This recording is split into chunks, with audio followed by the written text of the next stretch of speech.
Fascist সরকারের পতনের আগে ব্যাংক যারা ধ্বংস করেছে, লুট করেছে, এইরকম অনেক মাফিয়া সৃষ্টি হয়েছিল, যাদের অপরাধ, দুর্নীতি, অর্থ পাচারের বিরুদ্ধে কোনো নাগরিক ভয়েস রেজ করতে পারত না। এইরকম একজন ছিল নাসা গ্রুপের কর্ণধার ও এক্সিম ব্যাংকের চেয়ারম্যান নজরুল ইসলাম মজুমদার। এই নজরুল ইসলাম মজুমদার উনি আবার ব্যাংক সমিতির সভাপতি। ওনার বিরুদ্ধে 2020 সালে পত্রিকায় রিপোর্ট হয়েছিল 215 কোটি টাকা সে মানি লন্ডারিং এবং দুর্নীতি করেছে।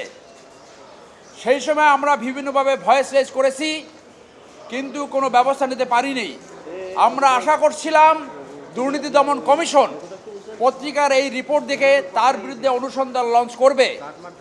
2020 সালে সে যে দুর্নীতি করেছে 215 কোটি টাকা, সেইখান থেকে 2024 সালে তার দুর্নীতি নিশ্চয়ই আরও অনেক বৃদ্ধি পেয়েছে।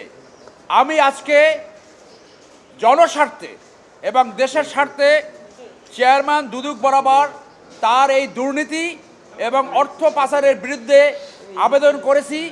আমরা আশা করব দুদক অতি সত্বর তার এই দুর্নীতি এবং মানি লন্ডারিংয়ের বিরুদ্ধে অনুসন্ধান লঞ্চ করবে। আমরা এই আবেদনের কপি অ্যাডভাইজার, প্রধান অ্যাডভাইজার, ল অ্যাডভাইজার, আপনার ডিজিএফআই, এনএসআই এবং সংশ্লিষ্ট সকলকে এই আবেদনের কপি দিয়েছি। আমি মনে করি এটা হওয়া উচিত নয়। মামলাগুলো হতে হবে স্পেসিফিক। আমরা গত রেজিমে দেখেছি যে মামলা হয় একটা, অজ্ঞাত থাকে হাজার হাজার।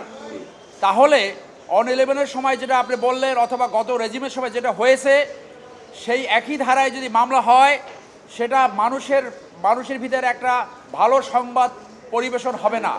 আমরা মনে করি প্রত্যেকটা মামলা স্পেসিফিক হতে হবে এবং এই বিপ্লবী সরকার, অভ্যুত্থানের মাধ্যমে যে সরকার গঠিত হয়েছে, তারা কোনোভাবে প্রতিহিংসা পরায়ণ হবে না এবং কোনো মিথ্যা মামলা করবে না। যে অন্যায়গুলো করা হয়েছে, যে খুন খারাপিগুলো করা হয়েছে, যে গণহত্যা হয়েছে, সেইগুলো স্পেসিফিক যারা অপরাধ করেছে তাদের বিরুদ্ধে মামলা হতে হবে এবং তাদেরকে বিচারের সম্মুখীন করতে হবে।